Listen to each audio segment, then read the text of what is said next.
നമസ്കാരം, challenger app YouTube ചാനലിലേക്ക് എല്ലാവർക്കും സ്വാഗതം.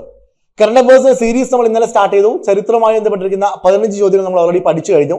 ഇന്ന് നമ്മൾ മറ്റൊരു ടോപ്പിക്, ഭരണഘടന എന്ന് പറയുന്ന ടോപ്പിക്കുമായി ബന്ധപ്പെട്ടിരിക്കുന്ന കറണ്ട് അഫയേഴ്സ് ആണ് നോക്കാൻ പോകുന്നത്.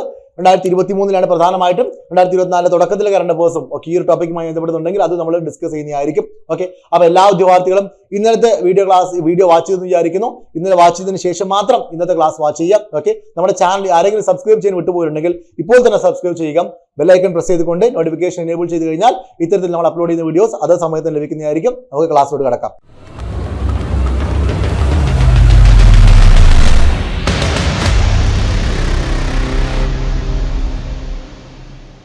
അപ്പോൾ ഇന്ന് ഭരണഘടനയുമായി ബന്ധപ്പെട്ടിരിക്കുന്ന പ്രധാനപ്പെട്ട കറണ്ട് അഫയേഴ്സ് ഒന്നാമത്തെ ചോദ്യത്തോട് കിടക്കുന്നു. ഏത് നിയമത്തിന്റെ കരട് തയ്യാറാക്കുന്നതിൽ സജീവമായി പങ്കെടുത്ത വ്യക്തിയായിരുന്നു 2023 അന്തരിച്ച PV വത്സല ഗോവിന്ദൻകുട്ടി? വളരെ പ്രധാനപ്പെട്ട ചോദ്യമാണ്. ഏത് നിയമത്തിന്റെ ഡ്രാഫ്റ്റ് കരട് തയ്യാറാക്കുന്നതിൽ സജീവമായിരുന്നു PV വത്സല ഗോവിന്ദൻകുട്ടി? 2023 അവർ അന്തരിച്ചു. ഓക്കെ, ഉത്തരം എന്താണ്? പകർപ്പവകാശ ഭേദഗതി നിയമം 1999, 1999 പകർപ്പവകാശ ഭേദഗതി നിയമം. മനസ്സിലാക്കുക. ഈ ഒരു ചോദ്യവുമായി ബന്ധപ്പെട്ട ഒരു ഫാക്ട് മനസ്സിലാക്കേണ്ടതുണ്ട്. 1996 ജനീവയിൽ നടന്ന world intellectual property organisation, okay, world intellectual property ഓർഗനൈസേഷന്റെ കോൺഫറൻസിൽ ഇന്ത്യയുടെ പ്രതിനിധിയായിട്ട് ആര് പങ്കെടുത്തിരുന്നു? നമ്മുടെ PV വത്സല ഗോവിന്ദൻകുട്ടി പങ്കെടുത്തിരുന്നു. അവരാണ് നമ്മുടെ ഈ പകർപ്പവകാശ ഭേദഗതി നിയമം 1999 കരട് തയ്യാറാക്കുന്നതിൽ പങ്കെടുത്ത വ്യക്തി എന്ന് മനസ്സിലാക്കണം. അപ്പൊ ഇതാണ് ഒന്നാമത്തെ ചോദ്യം. നെക്സ്റ്റ്, രണ്ടാമത്തെ ചോദ്യം. ഓക്കെ, രാജ്യത്ത് ആദ്യമായി ജാമ്യ ഹർജി പരിശോധനയ്ക്ക് മെഷീൻ സ്ക്രൂട്ടണി നടപ്പാക്കുന്ന ഹൈക്കോടതി ഏത്? ഓക്കെ, ഇന്ത്യൻ ഭരണഘടന അല്ലെങ്കിൽ ഭരണഘടനാ വ്യവസ്ഥയുമായി ബന്ധപ്പെട്ടിരിക്കുന്ന ജുഡീഷ്യൽ വ്യവസ്ഥ എല്ലാം ഇതിൽ ഉൾപ്പെടുന്നതായിരിക്കും. അതുമായി ബന്ധപ്പെട്ട കറണ്ട് അഫയേഴ്സ് എല്ലാം നമ്മൾ ഇതിൽ തന്നെ ആയിരിക്കും ഡിസ്കസ് ചെയ്യുന്നത്. അപ്പൊ ചോദ്യം ഇതാണ്: ജാമ്യ ഹർജി പരിശോധനയ്ക്ക് മെഷീൻ സ്ക്രൂട്ടണി നടപ്പാക്കുന്ന ഇന്ത്യയിലെ ആദ്യത്തെ ഹൈക്കോടതി ഏത്? ഉത്തരം ഏതാണ്? കേരള ഹൈക്കോടതി. അപ്പോൾ കേരള ഹൈക്കോടതിയുമായി ബന്ധപ്പെട്ടിരിക്കുന്ന രണ്ട് ഫാക്ടോടെ മനസ്സിലാക്കേണ്ടതുണ്ട്. എന്താണ് മെഷീൻ സ്ക്രൂട്ടണി? വിധിന്യായങ്ങൾ പരിഭാഷപ്പെടുത്തുന്നതിനും ജാമ്യ ഹർജികളുടെ ആദ്യ പരിശോധനയുമാണ് മെഷീൻ സ്ക്രൂട്ടണി വഴി നടത്താൻ ഉദ്ദേശിക്കുന്നത്. വിധിന്യായങ്ങൾ പരിഭാഷപ്പെടുത്തുന്നു, ജാമ്യ ഹർജികളുടെ ആദ്യത്തെ പരിശോധന, ഇവ രണ്ടും മെഷീൻ സ്ക്രൂട്ടണി വഴിയാണ് നടത്താൻ ഉദ്ദേശിക്കുന്നത്. മാത്രമല്ല, ഓക്കെ, കേരള ഹൈക്കോടതി നിലവിൽ പരിഭാഷയ്ക്ക് വേണ്ടി ഉപയോഗിക്കുന്ന AI ടൂളാണ് അനുവാദിനി. എന്താണ് അനുവാദിനി? മനസ്സിലാക്കാം. നിലവിൽ കേരള ഹൈക്കോടതി പരിഭാഷയ്ക്ക് വേണ്ടി ഉപയോഗിക്കുന്ന ആർട്ടിഫിഷ്യൽ ഇന്റലിജൻസ് ടൂൾ ആണ് അനുവാദിനി. ഈ അനുവാദിനി ഡെവലപ്പ് ചെയ്തത് ആരാണ് ഉണ്ടാക്കിയത്? Okay, AICT. എന്താണ് AICT എന്ന് പറഞ്ഞാൽ? All India council for technical education. Okay, നമ്മുടെ എഞ്ചിനീയറിംഗ് വിദ്യാഭ്യാസത്തിന്റെ ഒക്കെ ഒരു ബോഡിയാണ്, ഒരു സൂപ്പർവൈസറി ബോഡിയാണ്. ഓക്കെ, ഈ all India council for technical education എന്ന് പറയുന്ന ഈ AICT ആണ് അനുവാദിനി എന്ന് പറയുന്ന ഈ ഒരു ആർട്ടിഫിഷ്യൽ ഇന്റലിജൻസ് ഒക്കെ ടൂൾ ഉണ്ടാക്കിയിരിക്കുന്നത്. ഇത് ഉപയോഗിച്ചിട്ടാണ് കേരള ഹൈക്കോടതിയുടെ പരിഭാഷകൾ നടപ്പിലാക്കുന്നതെന്ന് മനസ്സിലാക്കണം. ഓക്കെ, ഇതാണ് ഇതുമായി ബന്ധപ്പെട്ടിരിക്കുന്ന ഫാക്ട്. അപ്പോൾ മെഷീൻ സ്ക്രൂട്ടിനി ജാമ്യ ഹർജിക്ക് വേണ്ടി ഉപയോഗിക്കുന്ന ആദ്യത്തെ ഹൈക്കോടതി കേരള ഹൈക്കോടതി. നെക്സ്റ്റ്, മൂന്നാമത്തെ ചോദ്യം നോക്കാം. ജൻ വിശ്വാസ് ഭേദഗതി ബിൽ. ഇനി അങ്ങോട്ട് നമ്മൾ ഡിസ്കസ് ചെയ്യാൻ പോകുന്ന 2-3 ചോദ്യങ്ങൾ വ്യത്യസ്ത നിയമങ്ങളുമായി ബന്ധപ്പെട്ടതാണ്, വളരെ പ്രധാനപ്പെട്ടതാണ്. നോട്ട് ചെയ്തോണേ. ജൻ വിശ്വാസ് ഭേദഗതി ബിൽ ലോക്സഭയിൽ പാസ്സാക്കിയത് എന്ന് ഡേറ്റ് ആണ്. ഓക്കെ, ഞാൻ ഇന്നലെ പറഞ്ഞിരുന്നു. ഇന്നലെ നമ്മൾ ഒരു ഭേദഗതി ബിൽ, അതായത് നാരി ശക്തിയുമായി ബന്ധപ്പെട്ടിരിക്കുന്ന ഭേദഗതി ബില്ല് പ്രസിഡന്റ് സൈൻ ചെയ്തത് ഏത് ഡേറ്റ് ആണെന്നുള്ളത് ചോദിച്ചിരുന്നു. 2024 മെയ് മാസം 11 നടന്ന ഡിഗ്രി വില്യംസിന്റെ 1ാം ഘട്ട പരീക്ഷയ്ക്ക് ചോദിച്ചിരുന്നു. അപ്പോൾ നിയമങ്ങൾ പാസ്സാകുന്നത്, ആ നിയമങ്ങളിൽ പ്രസിഡന്റ് ഒപ്പുവെക്കുന്നത്, അത് പ്രാബല്യത്തിൽ വരുന്നത് എന്നിങ്ങനെയുള്ള ഡേറ്റുകൾ ഒരു കാരണവശാലും സ്കിപ്പ് ചെയ്യരുത്, നോട്ട് ചെയ്തിട്ട് പോകണം. വളരെ പ്രധാനപ്പെട്ട ഒന്നാണ് ജൻ വിശ്വാസ് ഭേദഗതി ബിൽ ലോക്സഭയിൽ പാസ്സാക്കിയത് എന്നാണ് 2023 ജൂലൈ മാസം 27-ാം തീയതി. 2023 ജൂലൈ മാസം 27-ാം തീയതി. എന്താണ് ഈ ജൻ വിശ്വാസ് ഭേദഗതി ബിൽ? ഈ ജൻ വിശ്വാസ് ഭേദഗതി ബില്ലിലൂടെ ഇന്ത്യയിൽ സുഗമമായി ജീവിക്കാനും ബിസിനസ് ചെയ്യാനുമുള്ള ഒരു സൗകര്യമാണ് ഗവൺമെന്റ് ഉണ്ടാക്കാൻ പോകുന്നത്. മുമ്പ് ക്രിമിനൽ കുറ്റമായിരുന്ന പല കാര്യങ്ങളെയും ഒക്കെ ഡീക്രിമിനലൈസ് ചെയ്തിരിക്കുന്ന ഒരു ആക്ടും കൂടിയാണിത്. ഓക്കെ, അത്തരത്തിലൊരു ഭേദഗതിയാണ് ഇത് കൊണ്ടുവന്നിരിക്കുന്നത്. സുഗമമായിട്ട് ബിസിനസ് നടത്താനുള്ള സാഹചര്യങ്ങൾ ഒരുക്കാൻ വേണ്ടി കൂടെ കൊണ്ടുവന്നിരിക്കുന്ന ഒരു നിയമമാണ് ജൻ വിശ്വാസ് ഭേദഗതി ബിൽ. അത് ലോക്സഭ പാസ്സാക്കിയത് 23 ജൂലൈ 27. നെക്സ്റ്റ്, ഭാരതീയ ന്യായ സംഹിത. നമ്മൾ ഇനി അങ്ങോട്ട് ഒരുപാട് തവണ കേൾക്കാൻ പോകുന്ന ടേമാണ് അല്ലെ, ഭാരതീയ ന്യായ സംഹിത. എന്ന പേരിലേക്ക് മാറുന്ന നിയമം ഏത്? എല്ലാവർക്കും അറിയാവുന്നതാണ്. ഏതാണ്? ഇന്ത്യൻ ശിക്ഷാ നിയമം അഥവാ IPC. പക്ഷേ ഈ ഭാരതീയ ന്യായ സംഹിതയായിട്ട് നമ്മുടെ IPC മാറുമ്പോൾ അത് ജസ്റ്റ് പേര് മാത്രമാണ് മാറുന്നത്. നിലവിലുള്ള പ്രൊവിഷൻസിൽ, സെക്ഷൻസിൽ ഒക്കെ എന്തെങ്കിലും മാറ്റമുണ്ടോ? നമുക്ക് നോക്കാം. അറിഞ്ഞിരിക്കുക IPCയിലെ 511 വകുപ്പുകൾ, IPCയിലെ 511 വകുപ്പുകൾ ഭാരതീയ ന്യായ സംഹിതയിൽ 356 ആക്കി ചുരുക്കി. മാറ്റം വന്നില്ലേ? 511 സെക്ഷൻസ്, വകുപ്പുകൾ IPCയിൽ ഉണ്ടായിരുന്നു. അത് ഭാരതീയ ന്യായ സംഹിത BNS ആവുമ്പോൾ എത്രയായി ചുരുങ്ങുന്നു? 356 ആയി ചുരുങ്ങുന്നു. ഒന്നാമത്തെ പോയിന്റ് ഒരു കാരണവശാലും മറക്കരുത്. രണ്ട് ഭേദഗതി വരുന്ന വകുപ്പുകൾ എത്ര? അപ്പൊ എത്ര വകുപ്പുകൾക്കാണ് ഭേദഗതി വരുത്തിയിരിക്കുന്നത്? എത്ര വകുപ്പുകൾ ഭേദഗതി വരുത്തി? 175 വകുപ്പുകളിൽ ഭേദഗതി, മാറ്റം, അമെൻമെന്റ്, എഡിഷൻസ് വരുത്തിയിരിക്കുന്നു. നെക്സ്റ്റ്, വളരെ പ്രധാനപ്പെട്ടത്, പുതുതായിട്ട് കൂട്ടിച്ചേർത്ത വകുപ്പുകൾ എത്രമാണ്? 8 എണ്ണം. അപ്പൊ ചുരുക്കി പറഞ്ഞാൽ 175 വകുപ്പുകളിൽ ഭേദഗതി വരുത്തി, 8 എണ്ണം കൂട്ടിച്ചേർത്ത്. നിലവിൽ ഭാരതീയ ന്യായ സംഹിതയിൽ എത്ര വകുപ്പുകളേ ഉള്ളൂ? 356. അപ്പൊ മുമ്പ് എത്ര എണ്ണം ഉണ്ടായിരുന്നു? IPCയിൽ 511. അത് 356 ആയി കുറഞ്ഞു. എങ്ങനെയൊക്കെയാ കുറഞ്ഞത്? എന്തൊക്കെയാ ചെയ്തത്? 175 എണ്ണത്തിൽ ഭേദഗതി വരുത്തി, 8 എണ്ണം കൂട്ടിച്ചേർത്തിട്ടും ഇത്രയാണുള്ളത്. ക്ലിയർ ആണല്ലോ? ഒരു കാരണവശാലും ഈ റിലേറ്റഡ് ഫാക്ട്സ് മറക്കാൻ പാടില്ല. ചോദ്യമായിട്ട് വരും. എസ്പെഷ്യലി CPയുടെ കുട്ടികളൊക്കെ ശ്രദ്ധിക്കേണ്ട ഒന്നാണ്. നെക്സ്റ്റ്, ചോദ്യം നമ്പർ 5. ലോക്സഭയിൽ അവതരിപ്പിച്ച ബില്ലിന്റെ അടിസ്ഥാനത്തിൽ ഭാരതീയ നാഗരിക സുരക്ഷാ സംഹിത എന്ന പേരിലേക്ക് മാറുന്ന നിയമം ഏതാണ്? വീണ്ടും ഒരു ആക്ട് വരുന്നു. ഭാരതീയ നാഗരിക സുരക്ഷാ സംഹിത എന്ന പേരിലേക്ക് മാറുന്ന നിയമമാണ് ക്രിമിനൽ നടപടിക്രമം അഥവാ ക്രിമിനൽ പ്രൊസീജിയർ കോഡ് എന്നറിയപ്പെടുന്ന CRPC. ക്രിമിനൽ പ്രൊസീജിയർ കോഡിന്റെ പേരെന്താണ്? ഭാരതീയ നാഗരിക സുരക്ഷാ സംഹിത. ഇവിടെയും കുറച്ച് റിലേറ്റഡ് ഫാക്ട്സ് പഠിക്കാനുണ്ട്. അറിഞ്ഞിരിക്കുക, ഇമ്പോർട്ടന്റ് ഫാക്ട്സ് ആണ്. ഒന്നാമത്, CRPCയിൽ 478 വകുപ്പുകൾ. എത്രയായിരുന്നു? 478 വകുപ്പുകളിൽ നിന്ന് ഭാരതീയ നാഗരിക സുരക്ഷാ സംഹിതയായിട്ട് മാറുമ്പോൾ 533 വകുപ്പുകളായി വർദ്ധിച്ചു. അപ്പൊ IPCയിൽ നേരെ തിരിച്ചായിരുന്നു. കൂടുതലായി ഉണ്ടായിരുന്നത് അത് കുറഞ്ഞു വന്നാൽ. ഇവിടെ നേരെ തിരിച്ചാണ്. എങ്ങനെയാണ്? 478 CRPCയിൽ ഉണ്ടായിരുന്നുള്ളൂ. അത് എത്രയായിട്ട് ഉയർന്നു? 533 ആയിട്ട് വർദ്ധിച്ചിട്ടുണ്ട്. ഭേദഗതി വരുന്ന വകുപ്പുകൾ 160 വകുപ്പുകളിൽ ഭേദഗതി വരുത്തി. പുതുതായി വരുന്ന വകുപ്പുകൾ 9 എണ്ണം പുതുതായിട്ട് ആഡ് ചെയ്യപ്പെട്ടു. ഒഴിവാക്കപ്പെട്ട വകുപ്പുകൾ 9 എണ്ണം. ചുരുക്കി പറഞ്ഞാൽ മൊത്തം 533 വകുപ്പുകൾ. നിലവിലെ സ്റ്റാറ്റസ് ആണ്. മൊത്തം 533 വകുപ്പുകളാണ്. ഇനി പഴയതിനെ കുറിച്ച് പറയുകയാണെങ്കിൽ, പഴയതിൽ 478 ഉണ്ടായിരുന്നു. ഈ 478 വകുപ്പുകളിൽ 160 വകുപ്പുകളിൽ ഭേദഗതി ചെയ്തു. 9 എണ്ണം ഒഴിവാക്കി, 9 എണ്ണം കൂട്ടിച്ചേർത്തു. അങ്ങനെ നിലവിൽ 533 വകുപ്പുകൾ. ഇതാണ് CRPC അഥവാ ഭാരതീയ നാഗരിക സുരക്ഷാ സംഹിത എന്ന് പറയുന്ന പുതിയ നിയമത്തിന്റെ ഒരു പിക്ചർ എന്ന് പറയുന്നത്. ക്ലിയർ ആണല്ലോ? അപ്പോ IPC CRPC ഭാരതീയ ന്യായ സംഹിത അത് BNS ആണ്. ഇത് നാഗരിക സുരക്ഷാ സംഹിത CRPC ആണ്. അങ്ങോട്ടും ഇങ്ങോട്ടും ഇതിന്റെ പ്രൊവിഷൻസ് മാറിപ്പോവരുത്, റിലേറ്റഡ് ഫാക്ട്സ് മാറിപ്പോവരുത്. കൺഫ്യൂഷൻ ഉണ്ടെങ്കിൽ എഴുതി വെച്ചിട്ട് പഠിക്കാം. ക്ലിയർ ആണല്ലോ? യെസ്. നെക്സ്റ്റ്, ചോദ്യം നമ്പർ 6. ലോക്സഭയിൽ അവതരിപ്പിച്ച ബില്ലിന്റെ അടിസ്ഥാനത്തിൽ ഭാരതീയ സാക്ഷ്യ അധിനിയമം എന്ന് പേര് മാറുന്ന നിയമം ഏത്? മൂന്നാമതൊരു നിയമം വരുന്നു. ഏതാണത്? ഇന്ത്യൻ തെളിവ് നിയമം, ഇന്ത്യൻ എവിഡൻസ് ആക്ട് അഥവാ ഇന്ത്യൻ തെളിവ് നിയമം. പേരെന്താണ്? ഭാരതീയ സാക്ഷ്യ അധിനിയമം. അപ്പൊ IPC ഭാരതീയ ന്യായ സംഹിത, CRPC എന്തായിരുന്നു? ഭാരതീയ നാഗരിക സുരക്ഷാ സംഹിത, ഇന്ത്യൻ എവിഡൻസ് ആക്ട് എന്തായിട്ട് മാറുന്നു? ഭാരതീയ സാക്ഷ്യ അധിനിയമം. ക്ലിയർ ആണല്ലോ? യെസ്. ഇനി ശ്രദ്ധിച്ച് മനസ്സിലാക്കാം. ഇതുമായി ബന്ധപ്പെട്ട് എന്തെങ്കിലും ഫാക്ട്സ് പഠിക്കാനുണ്ടോ? യെസ്. ഇന്ത്യൻ എവിഡൻസ് ആക്ടിൽ 167 വകുപ്പുകളിൽ നിന്ന് എത്രയാണ്? 167 വകുപ്പുകളിൽ നിന്നും ഭാരതീയ സാക്ഷ്യ അധിനിയമമായി മാറിയപ്പോൾ 170 വകുപ്പുകളായി വർദ്ധിച്ചു. അപ്പൊ എത്ര എണ്ണം കൂടി? 3 വകുപ്പുകളായിട്ട് അധികമായിട്ട് വന്നല്ലേ? യെസ്.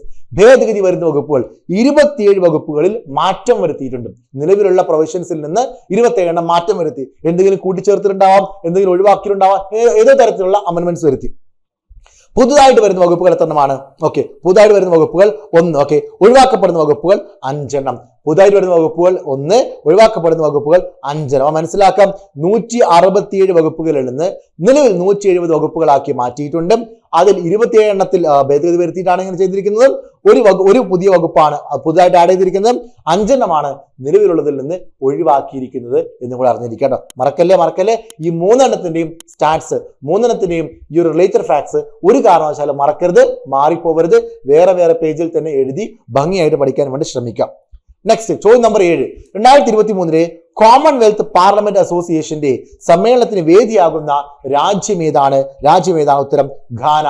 2023 കോമൺവെൽത്ത് പാർലമെന്റ് അസോസിയേഷൻ സമ്മേളനത്തിന് വേദിയാകുന്ന രാജ്യം ഏതാണ്? ഘാന. ഓക്കെ, ഘാനയിലെ അക്രയിലാണ് സമ്മേളനം നടന്നത്. സംഘടനയുടെ ആസ്ഥാനം ലണ്ടനാണ്. അതായത് സംഘടനയുടെ ആസ്ഥാനം ലണ്ടൻ എന്ന് പറയുമ്പോൾ കോമൺവെൽത്ത് പാർലമെന്റ് അസോസിയേഷന്റെ ആസ്ഥാനം ലണ്ടനിലാണ്. 24 സമ്മേളനം എവിടെ വെച്ച് നടന്നു? ഘാനയിലെ അക്ര. ഇതിൽ ആരാ സാധാരണ പങ്കെടുക്കാറുള്ളത്? ഇങ്ങനെ പാർലമെന്റ് അസോസിയേഷൻ സമ്മേളനത്തിൽ പങ്കെടുക്കാറുള്ളത് ലോക്സഭാ സ്പീക്കറാണ് കേട്ടോ. ലോക്സഭാ സ്പീക്കറാണ് സാധാരണഗതിയിൽ പങ്കെടുക്കാറുള്ളത്. 24 വെന്യൂ ഘാന. നെക്സ്റ്റ് 8ാമത്തെ ചോദ്യം. 2023 ഇന്റർനാഷണൽ ലോയേഴ്സ് കോൺഫറൻസിന് വേദിയായ നഗരം ഏതാണ്? പ്രധാനപ്പെട്ട ചോദ്യമാണ്. 23 ഇന്റർനാഷണൽ ലോയേഴ്സ് കോൺഫറൻസിന് വേദിയായ നഗരം ഏതാണ്? ഇന്ത്യയിലെ ഡൽഹിയാണ്. ആരാണ് ഇന്റർനാഷണൽ ലോയേഴ്സ് കോൺഫറൻസ് സംഘടിപ്പിച്ചത്? ബാർ കൗൺസിൽ ഓഫ് ഇന്ത്യയുടെ നേതൃത്വത്തിൽ ഇന്റർനാഷണൽ ലോയേഴ്സ് കോൺഫറൻസ് സംഘടിപ്പിക്കുന്നു. അതിന്റെ വെന്യൂ എവിടെയായിരുന്നു? ഡൽഹി.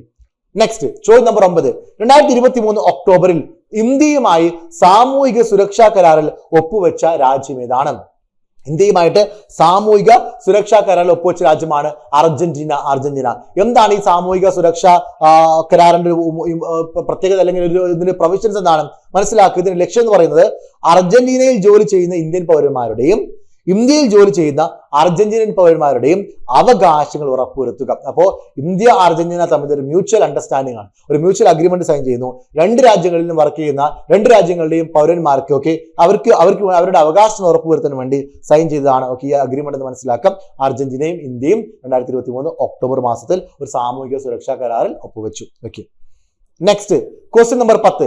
ഇന്ത്യക്ക് പുറത്തുള്ള ഏറ്റവും വലിയ അംബേദ്കർ പ്രതിമ സ്ഥാപിക്കുന്നത് എവിടെയാണ്? വളരെ പ്രധാനപ്പെട്ട ചോദ്യമാണ് അല്ലെ. ഇന്ത്യക്ക് പുറത്ത് ഏറ്റവും വലിയ അംബേദ്കർ പ്രതിമ സ്ഥാപിച്ചത് എവിടെയാണ്? മേരിലാൻഡ്. ഈ മേരിലാൻഡ് എവിടെ സ്ഥിതി ചെയ്യുന്നത്? US. ഈ പ്രതിമയുടെ ഫാക്ട്സ് നോക്കുകയാണെങ്കിൽ ഈ പ്രതിമയുടെ ഉയരം 19 അടിയാണ്. ഈ പ്രതിമയുടെ ഉയരം എത്രയാണ്? 19 അടി. ഓക്കെ, നിർമ്മിച്ചതാരാണ്? Ambedkar international centre. പ്രതിമക്ക് നൽകിയിരിക്കുന്ന പേര് സ്റ്റാച്യു ഓഫ് ഇക്വാലിറ്റി. അപ്പൊ ചോദ്യം എങ്ങനെ വരുന്നു? സ്റ്റാച്യു ഓഫ് ഇക്വാലിറ്റി, അംബേദ്കറുടെ സ്റ്റാച്യു ഓഫ് ഇക്വാലിറ്റി പ്രതിമ സ്ഥിതി ചെയ്യുന്നത് എവിടെയാണ്? അമേരിക്കയിലെ മേരിലാൻഡ്. മനസ്സിലാക്കുക, അംബേദ്കറുടെ സ്റ്റാച്യു ഓഫ് ഇക്വാലിറ്റി പ്രതിമ സ്ഥിതി ചെയ്യുന്നത് എവിടെയാണ്? അമേരിക്കയിലെ മേരിലാൻഡ്. ഓക്കെ, പ്രതിമയുടെ ശില്പി റാം സൂത്രാണ് കേട്ടോ. റാം സൂത്രാണ് ഈ പ്രതിമയുടെ ശില്പി എന്ന് മനസ്സിലാക്കാം. ഇത് നിർമ്മിച്ചത് അംബേദ്കർ ഇന്റർനാഷണൽ സെന്റർ. പ്രത്യേകം എന്താണ്? ഇന്ത്യക്ക് പുറത്തുള്ള അംബേദ്കറുടെ ഏറ്റവും ഉയരം കൂടിയ പ്രതിമയാണ് ഇതെന്ന് മനസ്സിലാക്കാം കേട്ടോ. ഏറ്റവും വലിയ പ്രതിമയാണ് ഇതെന്ന് മനസ്സിലാക്കാം. നെക്സ്റ്റ് 11ാമത്തെ ചോദ്യം. 2023 സെപ്റ്റംബറിൽ കുട്ടിക്ക് പേരിടുന്നതിനായി പാരന്റ്സ് പാട്രിയ, ശ്രദ്ധിച്ചിരിക്കുന്ന ടേമാണ് പാരന്റ്സ് പാട്രിയ എന്ന സവിശേഷ അധികാരം ഉപയോഗിച്ച ഹൈക്കോടതി കുട്ടിക്ക് പേരിടാൻ വേണ്ടിയിട്ട് പാരന്റ്സ് പാട്രിയ എന്ന് പറയുന്ന സവിശേഷ അധികാരം ഉപയോഗിച്ച ഇന്ത്യയിലെ ഹൈക്കോടതി ഉത്തരം കേരള ഹൈക്കോടതി. മനസ്സിലാക്കാം, പ്രായപൂർത്തി ആകാത്തതോ അല്ലെങ്കിൽ ഏതെങ്കിലും വൈകല്യങ്ങൾ അനുഭവിക്കുന്നവരുടെയോ സംരക്ഷണം സംസ്ഥാനത്തിനോ ഹൈക്കോടതിക്ക് ഏറ്റെടുക്കുന്നതിനുള്ള അധികാരമാണ് പാരന്റ്സ് പാട്രിയ എന്നറിയപ്പെടുന്നത്. Parents patriae. ഈ പാരന്റ്സ് പാട്രിയ എന്ന് പറഞ്ഞ വാക്കിനർത്ഥം എന്താ? ഈ പാരന്റ്സ് പാട്രിയ എങ്ങനെയാണ് ഇംഗ്ലീഷിൽ എഴുതുന്നത്, അതിന്റെ സ്പെല്ലിംഗ് എന്താണെന്ന് നമ്മുടെ കൊടുത്തിട്ടുണ്ട്. നമ്മളെ സാധാരണ പാരന്റ്സ് അല്ല ഇത്. PARENS ആണ് കേട്ടോ. PARENS ആണ് parents patriae. Okay, parent of the nation എന്താണ് ഇതിനർത്ഥം? ഒരു ലാറ്റിൻ വാക്കാണ് പാരന്റ്സ് പാട്രിയ. ഇതിനർത്ഥം പാരന്റ് ഓഫ് ദി നേഷൻ, അതായത് രാഷ്ട്രത്തിന്റെ രക്ഷിതാവ്. പാരന്റ് ഓഫ് ദി നേഷൻ, ഇതാണ് പാരന്റ്സ് പാട്രിയ എന്ന് പറയുന്ന വാക്കിനർത്ഥം. ഹൈക്കോടതി അസിസ്റ്റന്റിന്റെ പരീക്ഷയ്ക്ക് എഴുതുന്ന ഉദ്യോഗാർത്ഥികൾ ജസ്റ്റ് ഒന്ന് നോട്ട് ചെയ്യാം ഇത്തരത്തിലുള്ള വാക്കുകൾ. Parents patriae, parent of the nation. ഇത്തരത്തിൽ ഈ പാരന്റ്സ് പാട്രിയ സവിശേഷ അധികാരം ഉപയോഗിച്ചുകൊണ്ട് കുട്ടിക്ക് പേരിട്ട ഇന്ത്യയിലെ ഹൈക്കോടതി ആരായിരുന്നു കഴിഞ്ഞ വർഷം? ഏതായിരുന്നു? നമ്മുടെ കേരള ഹൈക്കോടതി ആയിരുന്നു. യെസ്. Next question number 12. വന്യജീവി സംരക്ഷണ ഭേദഗതി നിയമപ്രകാരം സംരക്ഷിക്കേണ്ട മൃഗങ്ങളുടെ പട്ടികയായ 1ാം പട്ടികയിൽ പുതുതായി ഉൾപ്പെടുത്തിയിരിക്കുന്ന മൃഗം താഴെ പറയുന്നവയിൽ ഏതാണ്? അപ്പോൾ ഈ 1ാം പട്ടികയിലോട്ട് വന്യജീവി സംരക്ഷണ ഭേദഗതി നിയമപ്രകാരം സംരക്ഷിക്കുന്ന മൃഗങ്ങളുടെ പട്ടികയായ 1ാം പട്ടികയിലോട്ട് ഉൾപ്പെടുത്തിയ മൃഗങ്ങൾ ഏതൊക്കെയാണ്? എഴുതിയെടുത്തോളും. 1 ഏതാണ്? നാടൻ കുരങ്ങ് സംരക്ഷിക്കപ്പെടേണ്ട മൃഗമായിട്ട് മാറിയിരിക്കുന്നു. മുള്ളൻ പന്നി, കുറുക്കൻ, മ്ലാവ്, കേഴ, കാട്ടുപട്ടി, കീരി. അപ്പൊ ഇത്രയും മൃഗങ്ങളെ നാടൻ കുരങ്ങ്, മുള്ളൻ പന്നി, കുറുക്കൻ, മ്ലാവ്, കേഴ, കാട്ടുപട്ടി, കീരി ഇത്രയും മൃഗങ്ങളെ ഏതിൽ ഉൾപ്പെടുത്തിയിരിക്കുന്നു? വന്യജീവി സംരക്ഷണ നിയമത്തിന്റെ സംരക്ഷിക്കേണ്ട മൃഗങ്ങളുടെ പട്ടികയായിട്ടുള്ള ഒന്നാമത്തെ പട്ടിക. ആ ഒന്നാമത്തെ പട്ടികയിലാണ് ഇത്രയും മൃഗങ്ങൾ കേട്ടോ. എത്ര ഉണ്ടത്? 1, 2, 3, 4, 5, 6, 7 എണ്ണം കേട്ടോ. 7 മൃഗങ്ങളെയാണ് പുതുതായിട്ട് ഉൾപ്പെടുത്തിയിരിക്കുന്നത് മനസ്സിലാക്കുക കേട്ടോ. യെസ്. നെക്സ്റ്റ് 13ാമത്തെ ചോദ്യം. സുപ്രീം കോടതിയിലെ ആദ്യത്തെ വനിതാ ജഡ്ജിയായിരുന്ന ഫാത്തിമ ബീവി അന്തരിച്ചത് എന്നാണ് ഇവർ മരണപ്പെട്ടത് എന്നുള്ളതാണ്. ഉത്തരം എന്താണ്? 2023 നവംബർ 21. ഓർത്തിരിക്കാൻ വളരെ എളുപ്പമാണ്. 23 നവംബർ 23 ആണ് കേട്ടോ. മറക്കരുത്. 23 നവംബർ 21 ഫാത്തിമ ബീവി മരിച്ചത്. ഫാത്തിമ ബീവിയെ കുറിച്ച് എല്ലാവർക്കും അറിയാവുന്നതാണ്.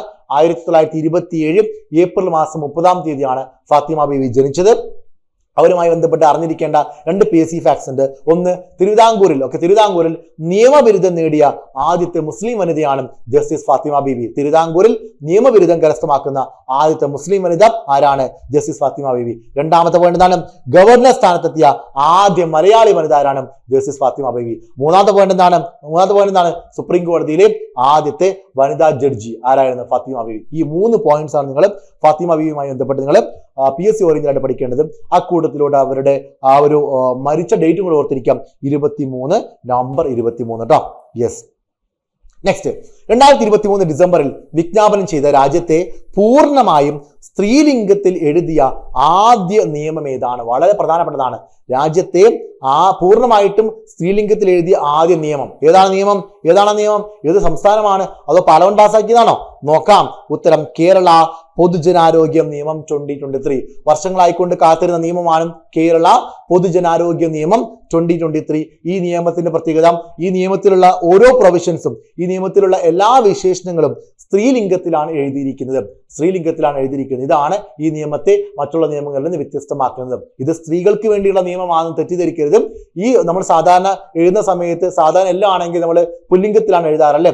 നിയമങ്ങൾ മറ്റൊക്കെ എഴുതുമ്പോൾ സാധാരണ അത്തരത്തിലാണ് എഴുതാറുള്ളത്. പക്ഷെ ഈ നിയമത്തിന് പ്രത്യേകത, ഈ നിയമത്തെ സ്ത്രീലിംഗത്തിലാണ് ഇതിന്റെ വിശേഷണങ്ങളും കാര്യങ്ങളൊക്കെ എഴുതിയിരിക്കുന്നത്. അതുകൊണ്ട് ഇത് യുണീക്ക് ആയിട്ട് മാറുന്നു. ഈ നിയമത്തിന്റെ പേരെന്താണ്? കേരള പൊതുജനാരോഗ്യ നിയമം 2023. യെസ്.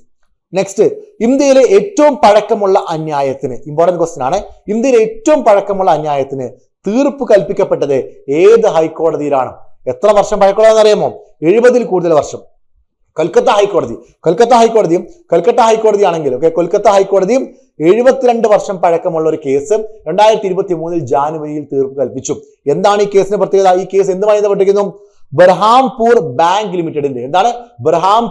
ലിമിറ്റഡിന്റെ ലിക്വിഡേഷൻ പ്രശ്നവുമായി ബന്ധപ്പെട്ടിരിക്കുന്ന ഒരു കേസാണിത്.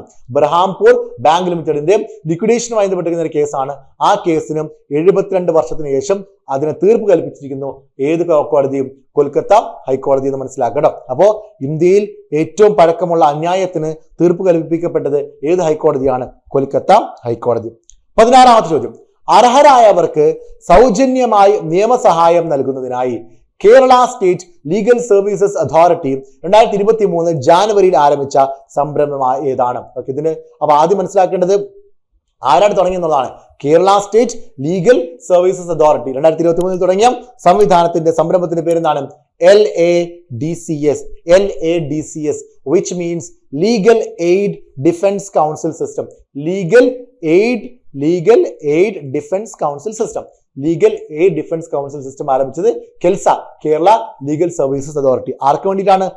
അർഹരായവർക്ക് സൗജന്യമായിട്ടുള്ള നിയമസഹായം നൽകുന്നതിന് വേണ്ടിയിട്ട്. ക്ലിയർ ആണല്ലോ?